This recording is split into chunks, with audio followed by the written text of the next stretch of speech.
Tim Leidecker, once again, just 2 weeks after our first show, MMA Live. Euro FC, I just heard about the idea for the first time. Why did you choose those fighters? Why ex-UFC fighters? First of all, cześć Wojciech, cześć Polska. Thanks for having me again, and thanks for coming to cover the event. Much appreciated.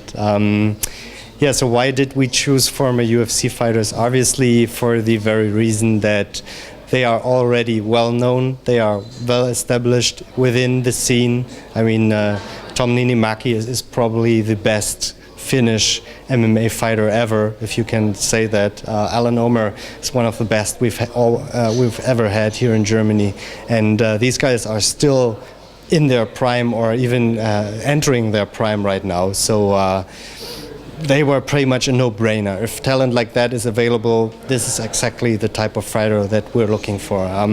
With Isabella, was a little different because obviously what we also want to show is we want to show how diverse the sport is. So we invited a big heavyweight and we invited a female fighter to show every aspect and the differences of the sport. I saw Akira Korasani. Is it just a coincidence he's here or it's not? Yeah, so of course Akira is a great friend of mine, a person that I've looked up to for a long, long time, and somebody that I have worked with in the past. I've helped him reach his goals as an athlete, and we've always stayed in touch. And he has now opened his own academy in Sweden, in Malmö. And he has a very fantastic group of fighters. One of them is, of course, Yusuf Ali Mohammed, but there's more to come. And like I said in the presentation, I'm looking to work with the biggest teams, with the best teams, with the most professional people that I can find to make sure this will run smooth and this will be professional and we will be able to execute on a large scale. Mm-hmm. You already choose Czech Republic, Finland and Denmark for the first 3 events. Why those 3 countries and why these cities?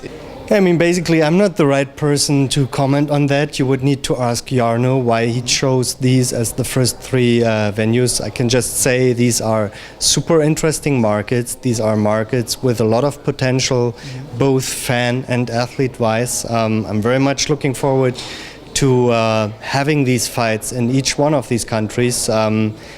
And I think it's a huge opportunity. I mean, we are looking at 3 markets where UFC hasn't been before. So fight fans are still very hungry to see a big event, to see a big show happening in their country. And that's why I'm really, really positive that we can have a good impact in these 3 markets. I don't know if this is the kind of the question also you can answer, but what about the TV distribution? Obviously, it's a very important thing to have. Yeah, I totally agree. Again, the business questions are not for me. I'm the sports director for the project, so all business questions go to Jarno. But at the end of the day, of course, we want to be on television in all of these markets. We want to be on television all across Europe and in the rest of the world. And we are working on that. And I think by the time we launch in October, everybody that wants to see the fights, they will have an opportunity to do so. If you could choose a goal for Euro FC, what is it? We want to be a great option and a great alternative for every ambitious fighter in Europe and in the world. We want to establish Euro FC as a platform where fighters like to be and they like to compete and they're happy to be with us. So thank you very much for your time. All the business question I will do with your colleague. Thank you very much. You're welcome. Thank you very much. Thank you.